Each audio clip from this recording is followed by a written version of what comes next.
शेवयांचा चमचमीत असा उपमा जो सुट्टींमध्ये मुलांसाठी मॅगीला छान असा पर्याय आहे।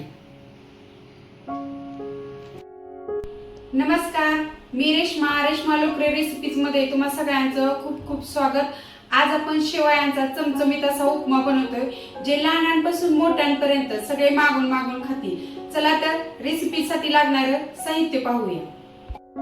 इथे मी 1.5 वाटी गव्हाच्या पिठाच्या शेवया घेतलेल्या आहेत। यातला आपण 2-3 चमचे साजूक तूप शेवया भाजण्यासाठी वापरणार आहोत। इकडे मी फोडणीसाठी तेल, थोडीशी मोहरी, थोडंसं जिरं, थोडीशी हळद आणि हिंग, 4 ते 5 हिरव्या मिरचीचे असे तुकडे करून घेतलेले आहेत, थोडीशी कढीपत्त्याची पाने, इकडे मी मध्यम आकाराचे 2 कांदे बारीक कट करून घेतलेले आहेत, इकडे मध्यम आकाराचा 1 टोमॅटो बारीक कट करून घेतला आहे आणि इथे मी शिमला मिरची देखील एक छोटीशी अशी बारीक कट करून घेतलेली आहे। इकडे थोडेसे काजू घेतलेत, माझ्या मुलांना काजू आवडतात भातात म्हणून उपम्यामध्ये, म्हणून मी थोडेसे काजू घेतलेले आहेत। थोडेसे शेंगदाणे देखील घेतलेले आहेत, चवीनुसार मीठ, थोडीशी कोथिंबीर आणि याच्यामध्ये आपण काही पावडर मसाले वापरणार आहोत। त्याच्यामध्ये मी इथं अर्धा चमचा गरम मसाला घेतलेला आहे, अर्धा चमचा धने पावडर आणि इथं अर्धा चमचा आपल्या भाताला छान कलर यावा म्हणून बेडगी मिरची पावडर घेतलेली आहे। गॅसवर कढई ठेवून त्याच्यामध्ये या शेवया थोडंसं तूप घालून छान खमंग भाजून घेणार आहे।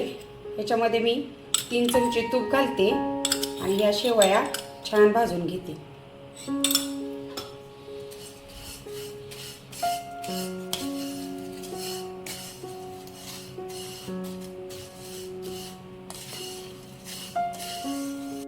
हे बघा, अशा या लालसर होईपर्यंत छान शेवया भाजून घ्यायच्या। इथं तुम्ही तुपाऐवजी तेलाचा वापर केला तरी चालेल आणि अशा शेवया भाजून घेतल्यामुळे काय होतं, आपला उपमा जो आहे तो असा सुट्टा होतो, चिकट होत नाही। आता हे भाजलेल्या शेवया मी एका भांड्यामध्ये काढून घेते। मी गॅस चालू करून उपम्यासाठी पाणी गरम करायला ठेवले।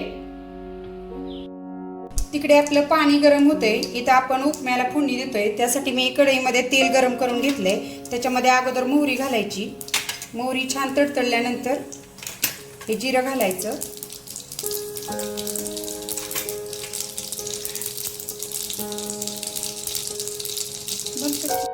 जिरं मोहरी छान तडतडल्यानंतर आता ह्याच्यामध्ये हळद आणि हिंग घालून घ्यायचा। हळद हिंग घातलं की कढीपत्त्याची पाने घालायची, त्याच्यामध्ये हे हिरव्या मिरचीचे तुकडे आणि हा कांदा आणि छान परतून घ्यायचा कांदा।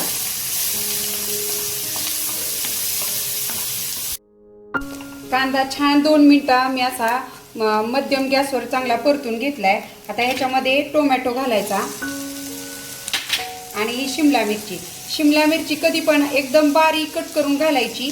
आणि काय होतं, ह्या शिमला मिरची छान परतली ना मसाल्यामध्ये, तिचा जो उग्र वास असतो तो पण कमी होतो, त्यामुळं आवर्जून घाला, छान चव लागते उपम्याला। सुट्टींमध्ये बघा, मुलं दुपारच्या वेळी वगैरे मॅगी मागतात, तेव्हा हा छान असा शेवयाचा चमचमीत उपमा जर तुम्ही करून दिला ना तर त्यांना फार आवडेल।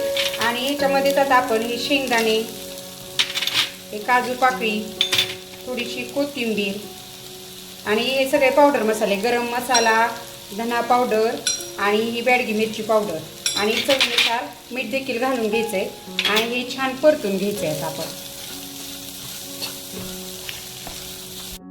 कांदा, शिमला मिरची, टोमॅटो हे सगळं मी मसाल्यामध्ये चांगलं मध्यम गॅसवर 3-4 मिनिटं परतलं।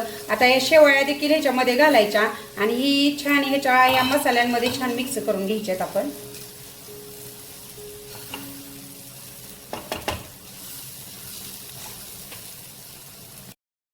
ह्या शेवया जेव्हा आपण मसाल्यामध्ये परततो ना तेव्हा अगदी हलक्या हाताने परतायच्या, म्हणजे त्या तुटत नाहीत जास्त। आता या छान मी मसाल्यांमध्ये 1 मिनिट छान अशा परतून घेतलेत। आता या छान अशा कढईमध्ये पसरवून घ्यायच्या आणि ह्याच्यामध्ये आपण जे गरम पाणी केलेलं आहे ते घालायचं। ह्या शेवया बुडतील इतकंच पाणी घालायचं, जास्त पाणी घालायचं नाही, नाहीतर आपला उपमा असा चिकट होतो।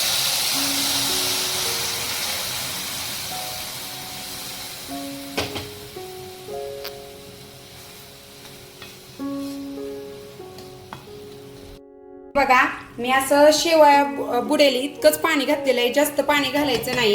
आणि आता ती गरम पाणी घातल्यामुळे त्याला लगेच उकळी आली. आता याला छान अशी आपण वाफ देऊन घ्यायची. त्याला वाफ देऊन घेतलीये आणि आपल्या शेवया देखील छान शिजल्या आहेत बघा.